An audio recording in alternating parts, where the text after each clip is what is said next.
আমরা আমরা এক করে সার্চ করে যার যে কাজে লাগে সেই কাজ করে।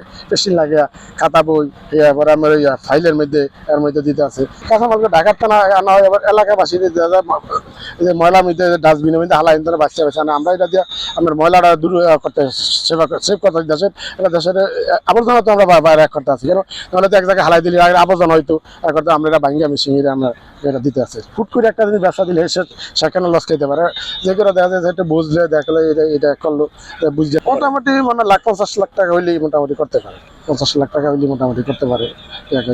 তারপরে হইলো তার পরিস্থিতি ভাগ্য তার হয়ে গেছে এই হিসাবে আর কি। ম্যাক্সিমাম 5 বিঘা জমি লাগে সুখে তৈরি, মানে কারখানারা 10 শতাংশ জায়গা হইলে হয়ে যায়, কিন্তু 5-7 কাঠা জায়গার মধ্যে হয়ে যাবে, কিন্তু সুগানটা অনেক লাগে আর কি। বর্ষাকাল আইলেই বেশি সমস্যাটা আমাদের, বর্ষায় অনেক সমস্যাটা।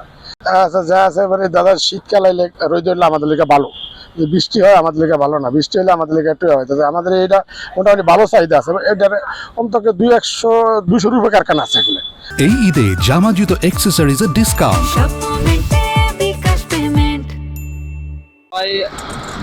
600 টাকা 1.5 টন মাল কাটলে, 1.5 টন মাল এই সারাদিন এই যে ছুরি দিয়া মাল কাটলে 1.5 টন মাল হয়। 1.5 টনে আমার 600 টাকা হাজিরা আসে। এইটা আমি আছি 22 বছর ধরে। এইটা কাটুন, এইটা মনে করেন সবসময় বাজার ভালো যায় না, বাজের সময় ভালো যায়, বাজের সময় খারাপ যায়। খারাপ যায় ওই মালের চাহিদা যে সময় না থাকে এই সময় রেট কম হয়, মহাজনের এই সময় কম রেটে বেচা লাগে। আবার রোজার ঈদের সময় ভালো রেট যায়, রেট ভালো পাইলেও সেম বেতন, কম পাইলেও সেম বেতন। তারপরে এটা মিশিংয়ের সাথে গালে মনে করেন যে মেশিন আছে, আইসা এখান থেকে মাল বাইর করতে আসি। এই যে আমি মাল কাটতে আসি, মাল একটা ounce, 10 ounce, 12 ounce, 14 ounce, 16 ounce, 20, 24, 28, 32, সর্বমোট 40 আউন্স। এগুলো বানানোর পরে রোদে শুকানো হয়। শুকিয়ে এগুলো আমরা ক্যালেন্ডার মেশিন আছে, ফিনিশিং, যেটা ফিনিশিং বলে, ফিনিশিং করি। ফিনিশিং করার পরে এগুলো যে কাটিং মেশিন আছে, কাটিং মেশিনে কাটার পরে লোক আছে বাসে, আউন্স বাসে, মোটা পাতলা বাসার পরে বান্ডিল করে আমরা মার্কেটে পাঠাই।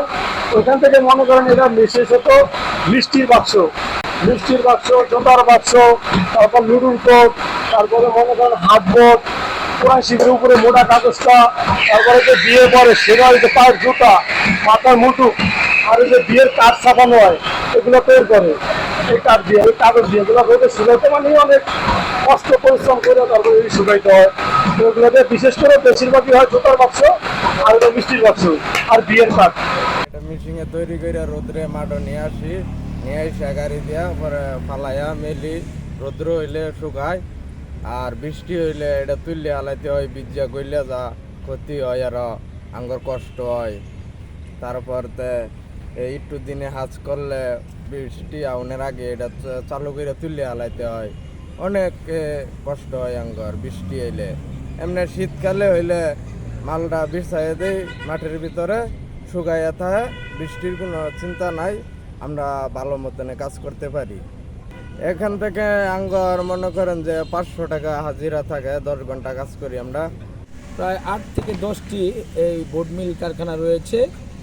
আর আমাদের রূপগঞ্জে প্রায় লাখ মানুষের বসবাস।